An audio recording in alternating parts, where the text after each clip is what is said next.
Comment ça va les frères? J'espère que vous allez tous bien. Aujourd'hui on se retrouve pour l'avant-match Barça Guadalajara en Copa del Rey à l'extérieur. On est directement parti les frères.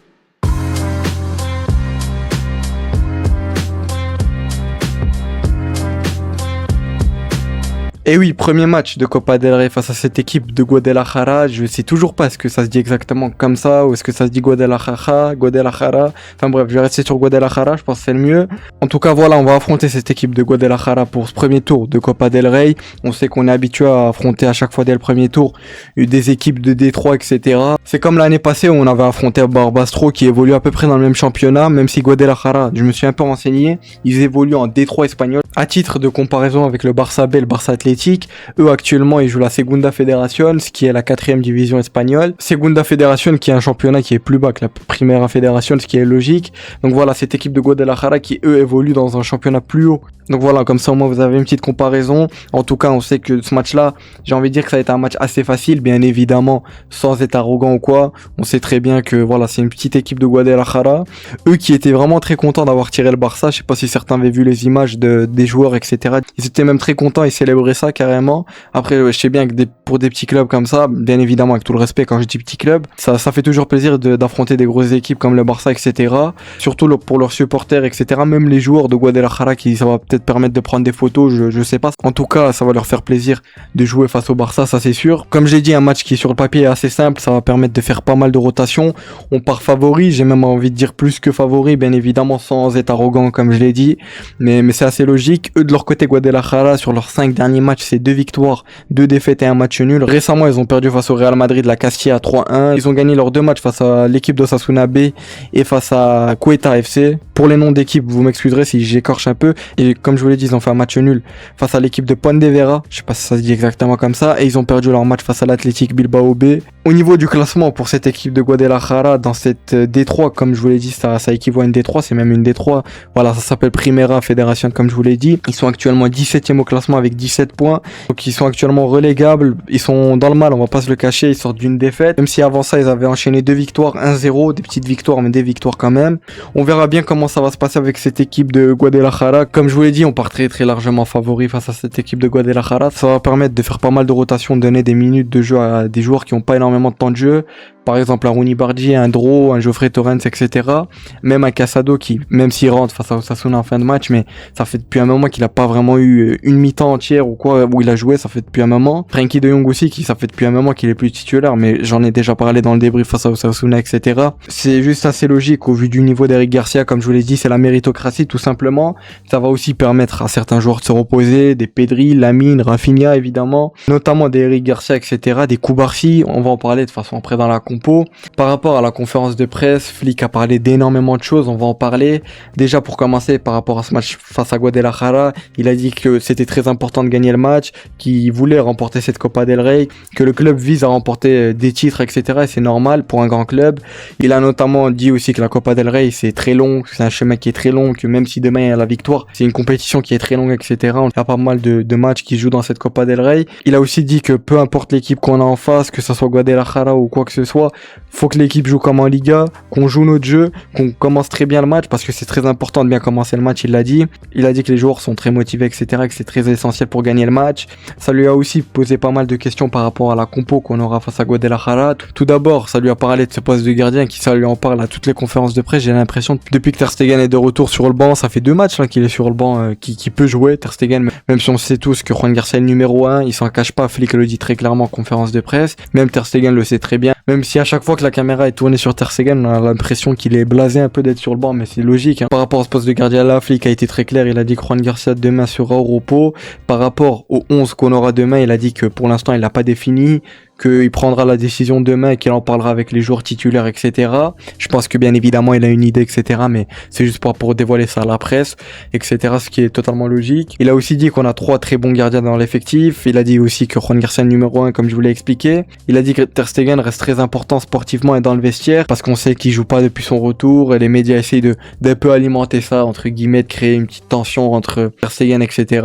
Flick a aussi parlé de l'avenir de Ter Stegen. Il a dit que tout dépendait de lui et qu'il respectera sa décision décision. On sait que pas mal de gens se posent la question de est-ce que Ter Stegen va quitter le club au mercato hivernal, comme Araujo, etc. Araujo qui n'est toujours pas apte à rejouer, lui qui je pense reviendra en janvier et encore à voir est-ce qu'il quittera pas le club. Mais bon, les dernières news, je pense pas qu'il va quitter le club. Après, on s'attend à tout au vu de sa situation à Ronald. En tout cas, du côté de Ter Stegen, lui est très clair, il veut pas quitter le club, il veut rester au club jusqu'à la fin de son contrat pour toucher son salaire, etc. Lui de son côté, il trouve qu'il a déjà fait assez, etc. financièrement, il a déjà fait des sacrifices dans son contrat, etc. Et il veut pas quitter le club, il est très clair, il veut rester jusqu'au bout de son contrat, même s'il joue pas, etc., que ça lui coûte la Coupe du Monde. Honnêtement, on peut y croire à ces news-là, à propos de Ter Stegen. Après, bien évidemment, rien d'officiel, mais on peut y croire, comme je vous l'ai dit, sincèrement, on verra bien comment ça va évoluer. Ça lui a aussi posé la question à propos du niveau actuel que le Barça affiche, que sur les 5 derniers matchs, on est sur 5 victoires depuis le match face à Chelsea, on n'a pas perdu un match. On a un niveau qui est bien plus élevé qu'on a eu en début de saison, que le niveau de l'effectif était très bon, que le pressing était bon, que les joueurs étaient très impliqués, etc. Lui qui avait promis après Chelsea qu'on allait voir un autre Barça, et c'est ce qu'on est en train de voir. Flick qui tient sa promesse, hein, il avait promis ça. On voit vraiment un Barça qui presse mieux, qui joue mieux.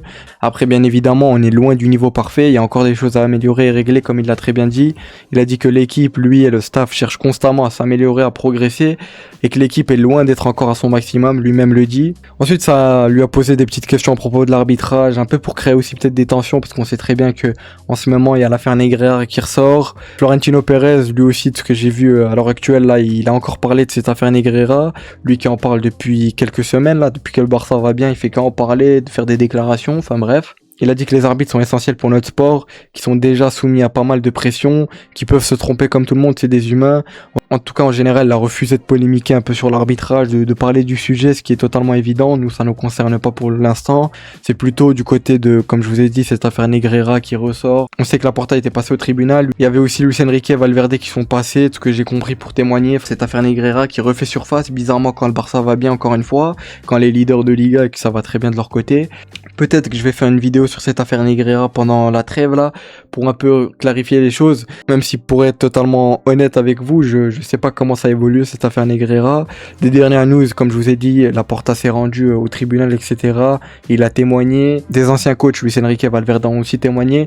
Bref, j'en parlerai dans une autre vidéo, très certainement une vidéo actu, ou alors je sortirai une vidéo qui concernera seulement ce cas Negreira. Ça lui a aussi posé pas mal de questions autour du poste de neuf. Il a dit qu'on avait plusieurs possibilités, que ça soit un Fermin, un Rashford, un Ferran, un Lewandowski et d'autres qui peuvent évoluer à ce poste de neuf. On sait que Levan ne s'est pas entraîné aujourd'hui avec l'équipe, même s'il a suivi un entraînement individuel de son côté. En tout cas, des dernières news, Robert devrait se déplacer avec l'équipe face à Guadalajara et devrait être disponible sur le banc pour rentrer ou quoi. Et pour finir, ça lui a aussi posé la question de est-ce qu'il penserait à faire évoluer Casado en tant que latéral droit. Lui a été très clair, il a dit que non, parce qu'on sait que Casado, pour ceux qui avaient suivi l'équipe B, etc., à l'époque, lui a déjà joué à ce poste de latéral droit à plusieurs reprises. Il a dit que son meilleur poste reste ce poste de 6, pivot ou même 8, mais pas arrière droit. Il a été très clair, parce qu'on sait que voilà, Casado, ça fait depuis un moment qu'il joue plus, qu'il est plus titulaire, même s'il est rentré face à Osasuna, mais je crois qu'il a eu même pas 10 minutes de jeu, donc voilà. Je pense que lui, demain, sera titulaire, on va en parler de toute façon dans la compo. Voici la compo les frères, une compo assez logique au vu des dernières news, ce qui s'est dit en conférence de presse, etc. Comme je vous ai dit, une compo avec, comme vous l'avez vu là, pas mal de rotations, on va en parler, et pour moi c'est assez logique de faire des rotations dans ces matchs-là. J'aime bien ces petits matchs de Copa parce que ça permet de donner du temps de jeu à certains jeunes, etc., certains joueurs qui n'ont pas beaucoup de temps de jeu, et des fois on a même des révélations, des surprises dans des petits matchs de Copa comme ça. C'est même comme ça qu'un Cubarsí a été lancé en Copa del Rey pour ceux qui s'en souviennent sous Xavi. Bref, commençons directement avec le poste de gardien où je sais, certains vont me tomber dessus, certains vont me dire mais t'es fou. Moi je partirai avec Ter Stegen. Il est de retour depuis 2-3 matchs, il est sur le banc. On sait que sur le banc, il a l'air d'être blasé, qui boude un peu. C'est le capitaine numéro 1 de l'équipe, faut pas l'oublier. Déjà, on sait que Juan Garcia sera pas titulaire. Flick l'a dit très clairement en conférence de presse. Donc là, il nous reste plus que l'option de Chesney ou Ter Stegen. Pour moi, faudrait aligner un Ter Stegen. C'est le moment parfait pour l'aligner, pour pas qu'il rende fou un peu l'équipe aussi. Et pour aussi voir un peu où est-ce qu'il en est, Ter Stegen dans son niveau, etc. Je pense que ce match-là, c'est un match parfait pour titulariser un Ter Stegen. Parce que voilà, on sait qu'en face, offensivement, ça va être assez faible. Après, bien évidemment, j'ai pas envie de porter l'œil. À tout moment, Guadalajara nous sort un niveau masterclass demain, même si aussi, ça m'étonnerait. Mais en tout cas, voilà, pour moi, c'est le meilleur match pour titulariser un Ter Stegen, faire son retour dans le 11. Après, bien évidemment, quand je dis faire son retour dans le 11, c'est dans ce match-là, mais sinon pour les prochains matchs, c'est Juan Garcia le numéro 1, ça y a pas de doute. Au niveau de la défense, pour moi, c'est des rotations assez logiques que j'ai faites. Déjà, pour commencer à ce poste de latéral droit, Koundé titulaire, pour moi, c'est évident. Ça permettrait aussi à Eric Garcia de se reposer, parce que ça fait depuis un moment qu'il enchaîne les matchs. Koundé qui, de son côté, revient quand même assez bien depuis le match face à Francfort et même l'Atlético. Donc voilà, moi je partirais avec Koundé titulaire. Dans cette charnière centrale, je partirais avec Christensen à la place de Koubarsi. Ça permettrait aussi à Koubarsi de se reposer, lui qui depuis le début de saison enchaîne les matchs, etc. C'est pour moi le match parfait pour titulariser un Christensen et mettre Koubarsi au repos.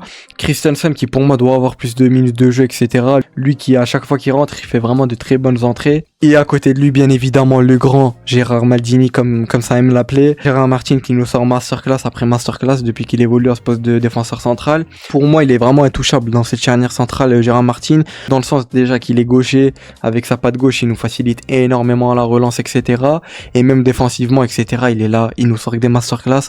Encore une fois, face à Osasuna, on a pu le voir. Donc voilà, pour moi, Gérard Martin doit être titulaire, c'est évident. Au poste de latéral gauche, j'ai mis Geoffrey Torrens et je pense qu'il sera même titulaire demain. Des dernières news aussi qui sont sorties, il l'annonce titulaire. Pour moi, c'est le match parfait pour le titulariser, lui donner des minutes de jeu. Même s'il était rentré en fin de match face au Betis, donc ça lui avait donné quelques petites minutes de jeu.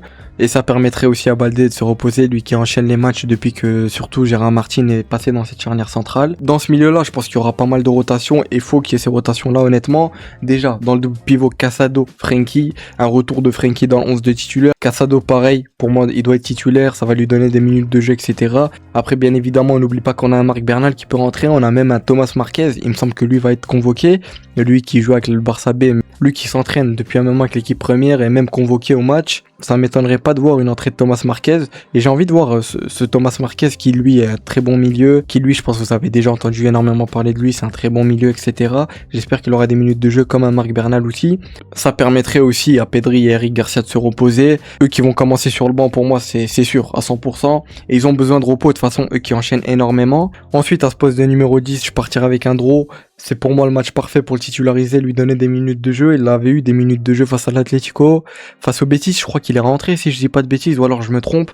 Mais en tout cas, ça fait depuis un moment qu'il a plus trop de minutes de jeu. Là, pour moi, c'est le match parfait pour le titulariser. C'est dans le même cas qu'un Geoffrey Torrens. Dans cette attaque-là, encore une fois, pas mal de rotation. À ce poste d'ailier gauche, je partirai avec un Fermin.